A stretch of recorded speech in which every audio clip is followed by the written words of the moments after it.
ಸದ್ಯಕ್ಕೆ ಕಗ್ಗಂಟಾಗಿದ್ದಂತಹ ಕ್ಷೇತ್ರ ಕೋಲಾರ ಲೋಕಸಭಾ ಕ್ಷೇತ್ರ. ಸೊ ಆ ಕ್ಷೇತ್ರದಿಂದ ಗೌತಮ್ ಅವರು ಕಣಕ್ಕಿಳಿತಾ ಇದ್ದಾರೆ. ಮಾಜಿ ಮೇಯರ್ ಪುತ್ರ ಗೌತಮ್ ಅವರು ಕೋಲಾರ ಕಾಂಗ್ರೆಸ್ ಅಭ್ಯರ್ಥಿ ಗೌತಮ್ ಅನ್ನುವಂತಹ ಮಾಹಿತಿ ಈಗ ಲಭ್ಯವಾಗ್ತಾ ಇದೆ. ಕಾಂಗ್ರೆಸ್ ತನ್ನ ಎಲ್ಲಾ ಕ್ಷೇತ್ರಗಳಿಗೂ ಕೂಡ ಅಭ್ಯರ್ಥಿಗಳನ್ನ ಅನೌನ್ಸ್ ಮಾಡಿತ್ತು. ಆದ್ರೆ ಕೋಲಾರ ಮಾತ್ರ ಕಗ್ಗಂಟಾಗಿ ಮಾರ್ಪಟ್ಟಿತ್ತು. ಕಾರಣ ಏನು ಅಂತಂದ್ರೆ ಮುನಿಯಪ್ಪ ವರ್ಸಸ್ ರಮೇಶ್ ಕುಮಾರ್ ಅನ್ನುವಂತಹ ಜಟಾಪಟಿ ಫೈಟ್ ಅಲ್ಲಿ ಆಗಿತ್ತು.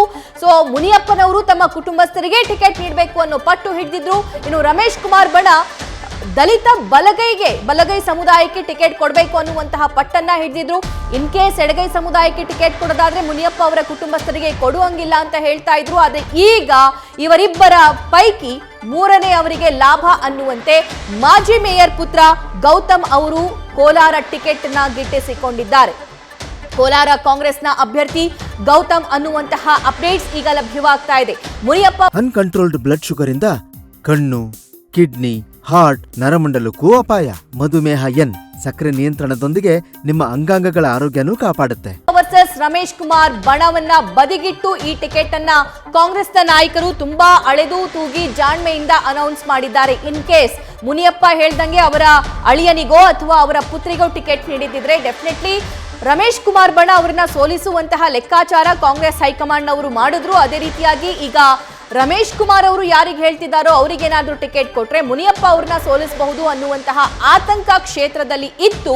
ಸೊ ಹಾಗಾಗಿ ಈ ಜಾಣ ನಡೆಯನ್ನ ಕಾಂಗ್ರೆಸ್ನ ಹೈಕಮಾಂಡ್ ನಾಯಕರು ಮಾಡಿದ್ದಾರೆ. ಈ ಬಗ್ಗೆ ನ್ಯೂಸ್ ಫಸ್ಟ್ ಕೂಡ ಸುದ್ದಿಯನ್ನ ಬಿತ್ತರಿಸಿತ್ತು. ಗೌತಮ್ ಅವರು ಆಲ್ಮೋಸ್ಟ್ ಕೋಲಾರದ ಅಭ್ಯರ್ಥಿ ಆಗಬಹುದು ಅಂತ. ಇಬ್ಬರ ಜಗಳ ಮೂರನೇ ಅವನಿಗೆ ಲಾಭ ಅಂತಾರಲ್ಲ. ಸೊ ಇಲ್ಲಿ ಮಾಜಿ ಮೇಯರ್ ಪುತ್ರ ಗೌತಮ್ ಅವರು ಕೋಲಾರದ ಅಭ್ಯರ್ಥಿ ಆಗಬಹುದು ಅನ್ನುವಂತಹ ವಿಷಯಕ್ಕೆ ಸಂಬಂಧಪಟ್ಟಂತೆ ನ್ಯೂಸ್ ಫಸ್ಟ್ ಕಳೆದ 4-5 ದಿನಗಳಿಂದಲೂ ಕೂಡ ಸುದ್ದಿಯನ್ನ ಬಿತ್ತರಿಸ್ತಾ ಇದೆ.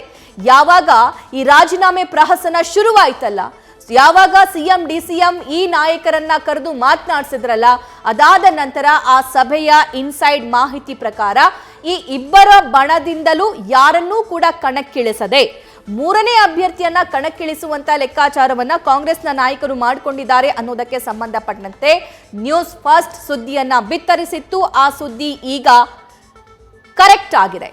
ಕೋಲಾರ ಲೋಕಸಭಾ ಕ್ಷೇತ್ರದಿಂದ ಗೌತಮ್ ಅವರು ಕಣಕ್ಕಿಳಿತಾ ಇದ್ದಾರೆ. ಸೊ ಗೌತಮ್ ಅವ್ರನ್ನ ಗೆಲ್ಲಿಸಿಕೊಳ್ಳುವತ್ತ ಯಾರು ಶ್ರಮಿಸ್ತಾರೆ, ಮುನಿಯಪ್ಪನವರ ನಡೆ ಏನಾಗಿರುತ್ತೆ ಸ್ಪೆಷಲಿ ಅನ್ನೋದು ಕೂಡ ಕುತೂಹಲ. ಮೂರನೇ ಅಭ್ಯರ್ಥಿ ಬರ್ತಾರಾ ಅನ್ನುವಂತ ಪ್ರಶ್ನೆ ಕೇಳಿದಂತಹ ಸಂದರ್ಭದಲ್ಲಿ ಮೂರನೇ ಅಭ್ಯರ್ಥಿಯ ಬಗ್ಗೆ ಮಾತೇ ಇಲ್ಲ ಅನ್ನುವಂತ ಸ್ಟೇಟ್ಮೆಂಟ್ ಇದೇ ಸಚಿವ ಮುನಿಯಪ್ಪನವರು ಕೊಟ್ಟಿದ್ರು. ಆದ್ರೆ ಇವಾಗ ಮುನಿಯಪ್ಪನವರು ಏನ್ ಮಾಡ್ತಾರೆ ಅನ್ನುವಂತಹ ಪ್ರಶ್ನೆ ಕುತೂಹಲ ಕೂಡ ಇದೆ. ಕೋಲಾರ ಲೋಕಸಭಾ ಕ್ಷೇತ್ರದಲ್ಲಿ ದಲಿತ ಎಡಗೈ ವರ್ಸಸ್ ಬಲಗೈ ಅನ್ನುವಂತಹ ಜಟಾಪಟಿ ಫೈಟ್ ಕಾಂಗ್ರೆಸ್ನಲ್ಲೇ ಇದೆ. ಈ ಬಗ್ಗೆ ಮತ್ತಷ್ಟು ಲೈವ್ ಡೀಟೇಲ್ಸ್ ನಮ್ಮ ಸೀನಿಯರ್ ಪೊಲಿಟಿಕಲ್ ಕರೆಸ್ಪಾಂಡೆಂಟ್ ಹರೀಶ್ ನೀಡ್ತಾರೆ. ಹರೀಶ್, ಮೊನ್ನೆ ತಾನೇ ನೀವು ಈ ಬಗ್ಗೆ ಸುಳಿವನ್ನ ನೀಡಿದ್ರಿ. ಈ ನಾಯಕರನ್ನ ಕರೆದು ಮಾತನಾಡಿಸುವಾಗ ಗೌತಮ್ ಬಹುತೇಕ ಅಭ್ಯರ್ಥಿ ಆಗಬಹುದು, ಮೂರನೇ ಅಭ್ಯರ್ಥಿ ಅನ್ನುವಂತಹ ಮಾತನ್ನ ಕೇಳ್ಪಡ್ತಾ ಇದ್ವಿ. ಸೊ ಈ ಸುದ್ದಿ ಈಗ ಕರೆಕ್ಟ್ ಆಗಿದೆ. ಈ ಬಗ್ಗೆ ಡೀಟೇಲ್ಸ್ ನೀಡ್ತಾ ಹೋಗೋದಾದ್ರೆ ಸಭಾ ಬಹಳ ಮುಖ್ಯವಾಗಿರುವಂಥದ್ದು. ಕೋಲಾರ ಲೋಕಸಭಾ ಕ್ಷೇತ್ರಕ್ಕೆ ಅಭ್ಯರ್ಥಿ ಯಾರು ಅನ್ನುವಂಥ ವಿಚಾರಕ್ಕೆ ಸಾಕಷ್ಟು ಕೂಡ ಗೊಂದಲಕ್ಕೆ ನಿರ್ಮಾಣ ಆಗಿತ್ತು. ಒಂದು ಕಡೆ ರಮೇಶ್ ಕುಮಾರ್ ಬಣ, ಒಂದು ಕಡೆ ಮುನಿಯಪ್ಪ ಬಣ. ಹಾಗಾಗಿ ಅಂತಿಮವಾಗಿ ಹೈಕಮಾಂಡ್ ಬೆಂಗಳೂರು ಸೆಂಟ್ರಲ್ ಜಿಲ್ಲಾಧ್ಯಕ್ಷರು ಆಗಿರುವಂತಹ ಗೌತಮ್ ಅವರಿಗೆ ಕೋಲಾರ ಲೋಕಸಭಾ ಕ್ಷೇತ್ರ ಟಿಕೆಟ್ ಅನ್ನು ಈಗ ಅಂತಿಮಗೊಳಿಸಿ ಈಗ ಘೋಷಣೆ ಕೂಡ ಮಾಡಿರುವಂಥದ್ದು. ಯಾಕಂದ್ರೆ ನನ್ನಷ್ಟೇ ಕೂಡ ಮುನಿಯಪ್ಪ ಅವರು ತಮ್ಮ ಕುಟುಂಬಕ್ಕೆ ಟಿಕೆಟ್ ಕೊಡಬೇಕು ಅನ್ನುವಂಥ ಪಟ್ಟನ್ನು ಹಿಡಿದಿದ್ರು. ಮಗದೊಂದು ಕಡೆ ರಮೇಶ್ ಕುಮಾರ್ ಅವರು ತಮ್ಮ ಬೆಂಬಲಿಗರಿಗೆ ಟಿಕೆಟ್ ಕೊಡಬೇಕು ಅನ್ನುವಂಥ ಪಟ್ಟನ್ನು ಹಿಡಿದ್ರು. ಎರಡೂ ಬಣಗಳಿಗೆ ಸೆಡ್ಡು ಹೊಡೆದಿರುವಂತಹ ಕಾಂಗ್ರೆಸ್ ಹೈಕಮಾಂಡ್ ಮೂರನೇ ಅಭ್ಯರ್ಥಿನಿಗೆ ಕಣಕ್ಕೆ ಇಳಿಸಿರುವಂಥದ್ದು. ಅದು ಕೂಡ ದಲಿತ ಸಮುದಾಯದ ಎಡ ಸಮುದಾಯದ ಗೌತಮ್ ಆಗಿರುವಂಥದ್ದು ಕೂಡ. ಸೊ ಒಂದು ಇಲ್ಲಿ ಎರಡೂ ಬಣಗಳನ್ನ ಒಂದು ಹಂತಕ್ಕೆ ಒಪ್ಪಿಸುವಂಥ ಒಂದು ಪ್ರಯತ್ನ ಆಗಿದೆಯಾ ಅನ್ನುವಂಥ ಪ್ರಶ್ನೆ ಸಹಜವಾಗಿ ಮೂಡುತ್ತೆ. ಅಂದ್ರೆ ಮುನಿಯಪ್ಪ ಅವರು ಹೇಳ್ತಿರುವಂಥದ್ದು ಎಡ ಸಮುದಾಯಕ್ಕೆ ಕೊಡಬೇಕು, ತಮ್ಮ ಕುಟುಂಬಕ್ಕೆ ಕೊಡಬೇಕು ಅನ್ನುವಂಥದ್ದು. ಮಗದೊಂದು ಕಡೆ ರಮೇಶ್ ಕುಮಾರ್ ಬಣ ಹೇಳ್ತಿದ್ದು ಯಾವುದೇ ಕಾರಣಕ್ಕೂ ಮುನಿಯಪ್ಪ ಕುಟುಂಬಕ್ಕೆ ಕೊಡಬಾರದು ಅನ್ನುವಂಥ ಬಿಗಿಪಟ್ಟ ನೀಡಿದ್ರು. ಆ ನಿಟ್ಟಿನಲ್ಲಿ ಸರಿಹೊಂದಿಸುವಂಥ ನಿಟ್ಟಿನಲ್ಲಿ ಹೈಕಮಾಂಡ್ ಬಹುಶಃ ಈ ಗೌತಮ್ ಅವ್ರನ್ನ ಆಯ್ಕೆ ಮಾಡಿ ಘೋಷಣೆ ಮಾಡಿದಾರ ಅನ್ನುವಂಥ ಸಹಜವಾದಂಥ ಒಂದು ಪ್ರಶ್ನೆ ಈಗ ವ್ಯಕ್ತ ಆಗ್ತಿರುವಂಥದ್ದು. ಹಾಗಾಗಿ ಕೋಲಾರ ಕಗ್ಗಂಟು ಏನಾಗಿತ್ತು, ಇದು ದಿನೇ ದಿನೇ ಬೇರೆ ಸ್ವರೂಪವನ್ನು ಪಡ್ಕೊಳ್ತಾ ಇತ್ತು. ಸೊ ಕ್ಷೇತ್ರದಲ್ಲಿ ಕಾರ್ಯಕರ್ತರಲ್ಲಿ ಕೂಡ ಆತಂಕ ಉದ್ಭವ ಆಗ್ತಿತ್ತು. ಸೊ ನಾಯಕರೆಲ್ಲರೂ ಕೂಡ ಈ ಒಂದು ವಿಚಾರಕ್ಕೆ ತೀವ್ರ ಅಸಮಾಧಾನವನ್ನು ಕೂಡ ವ್ಯಕ್ತಪಡಿಸಿದ್ರು. ಅಷ್ಟು ಕಗ್ಗಂಟಾಗಿದೆ, ಬಗೆಹರಿಸಕ್ಕೆ ಆಗ್ತಾ ಇಲ್ವಲ್ಲ ಅನ್ನೋ ರೀತಿಯಲ್ಲಿ ಕೂಡ ಸಾಕಷ್ಟು ಚರ್ಚೆ ಆಗ್ತಿತ್ತು.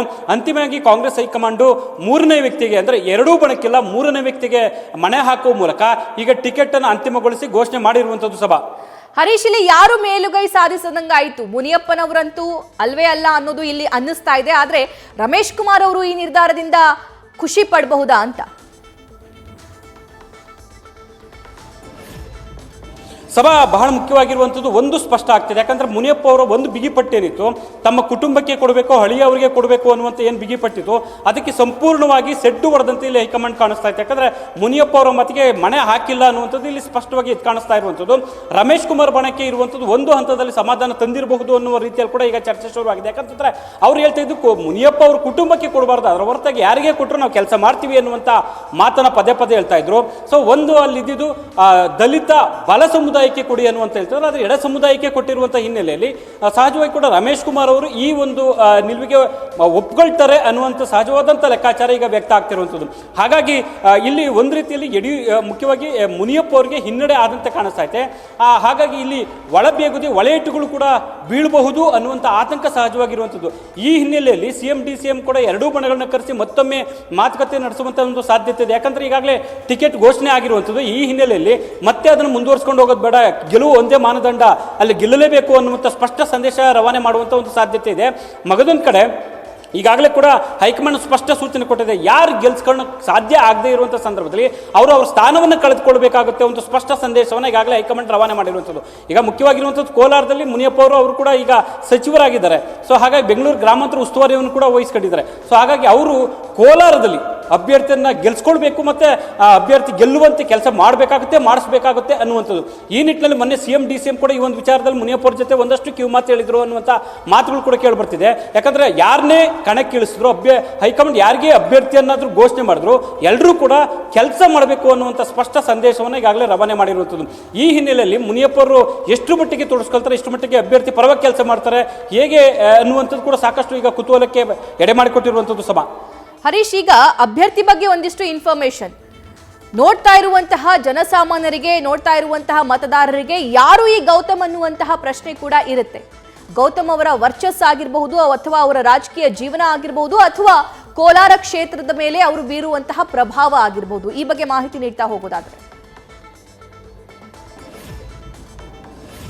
ಸಭಾ ಸಹಜವಾಗಿ ಕೂಡ ಗೌತಮ್ ಅವರು ಬೆಂಗಳೂರು ಕೇಂದ್ರ ಕಾಂಗ್ರೆಸ್ ಜಿಲ್ಲಾಧ್ಯಕ್ಷರಾಗಿದ್ದಂಥವ್ರು, ಅಲ್ಲಿ ಕೂಡ ಈಗ ನಿಭಾಯಿಸ್ತಾ ಇರುವಂಥದ್ದು. ಹಾಗಾಗಿ ಅದ್ರ ಜೊತೆಗೆ ದಲಿತ ಎಡಗೈ ಸಮುದಾಯದ ನಾಯಕರು ಕೂಡ ಆಗಿರುವಂಥದ್ದು, ಅಂದರೆ ಹೊಸ ಮುಖ ಆಗಿರುವಂಥದ್ದು, ಯೂತ್ಸ್ ಅಂದರೆ ಯುವಕರು ಆಗಿರುವಂಥದ್ದು. ಈ ಹಿನ್ನೆಲೆಯಲ್ಲಿ ಒಂದು ಹಂತಕ್ಕೆ ಈಗಾಗಲೇ ಪರ್ಯಾಯ ನಾಯಕತ್ವ ಬೆಳೆಸಬೇಕು ಅನ್ನೋ ಲೆಕ್ಕಾಚಾರದಲ್ಲಿ ಏನು ರಾಜ್ಯದಲ್ಲಿ ಕಾಂಗ್ರೆಸ್ ಹೊಸ ಸೂತ್ರಕ್ಕೆ ಮುನ್ನುಡಿ ಆಯಿತು, ಅದರ ಮುಂದುವರಿದ ಭಾಗವಾಗಿ ಕೋಲಾರದಲ್ಲಿ ಕೂಡ ಹೊಸ ಮುಖಕ್ಕೆ ಮಣೆ ಹಾಕಿರುವಂಥ ಒಂದು ಲೆಕ್ಕಾಚಾರ ಈಗ ಸ್ಪಷ್ಟವಾಗಿ ಕಾಣಿಸ್ತಾ ಇದೆ. ಹಾಗಾಗಿ ಮುನಿಯಪ್ಪ ಅವರು ಏನು ಸಹಜವಾಗಿ 7 ಬಾರಿಯಲ್ಲಿ ಸ್ಪರ್ಧೆ ಮಾಡಿದ್ರು ಕೂಡ, ಸೊ ಹಾಗಾಗಿ ಹೊಸ ಮುಖಕ್ಕೆ ಮಣೆ ಹಾಕಿರುವಂಥ ಸ್ಪಷ್ಟವಾಗಿ ಕಾಣಿಸ್ತಾ ಇದೆ. ಅದಕ್ಕೆಲ್ಲದಕ್ಕಿಂತಲೂ ಉಭಯ ಬಣಗಳ ಕಿತ್ತಾಟಕ್ಕೆ ತಿಲಾಂಜಲಿ ಹಾಕುವ ಲೆಕ್ಕಾಚಾರದಲ್ಲಿ ಈಗ ಗೌತಮ್ ಅವರಿಗೆ ಟಿಕೆಟ್ ಅನ್ನು ಕೊಟ್ಟಿರುವಂಥ ಟಿಕೆಟ್ ಕೂಡ ಅವರು ಕೂಡ ಕೋಲಾರದ ಕಡೆ ಒಂದಷ್ಟು ಸಂಬಂಧ ಹೊಂದಿದ್ದಾರೆ ಅನ್ನುವಂಥ ಮಾಹಿತಿ ಲಭ್ಯ ಆಗ್ತಿದೆ. ಯಾಕಂತಂದ್ರೆ ಕೋಲಾರದಲ್ಲಿ ಅವರ ಸಂಬಂಧ ಅಂದರೆ ಅವರ ತಾಯಿಯವರ ಸಂಬಂಧ ಕೋಲಾರದಲ್ಲಿ ಇದೆ ಅನ್ನುವಂಥದ್ದು, ಒಡನಾಟ ಇದೆ ಅನ್ನುವಂಥದ್ದು. ಹಾಗಾಗಿ ಅವರು ಕೂಡ ಅಲ್ಲಿ ನಿಲ್ಲಿಸಿದ್ರೆ ಒಂದಷ್ಟು ಪ್ಲಸ್ ಪಾಯಿಂಟ್ ಆಗುತ್ತೆ ಅನ್ನುವಂಥ ಲೆಕ್ಕಾಚಾರದಲ್ಲಿ ಈಗ ಟಿಕೆಟ್ ಅನ್ನು ಘೋಷಣೆ ಮಾಡಿದ್ದಾರೆ ಅನ್ನುವಂಥ ಹೇಳಲಾಗ್ತಿದೆ. ಸಭಾ ನ್ಯೂಸ್ ಫಸ್ಟ್ ನಿರ್ಭೀತಿಯಿಂದ ನಿಮ್ಮ ಪರವಾಗಿ.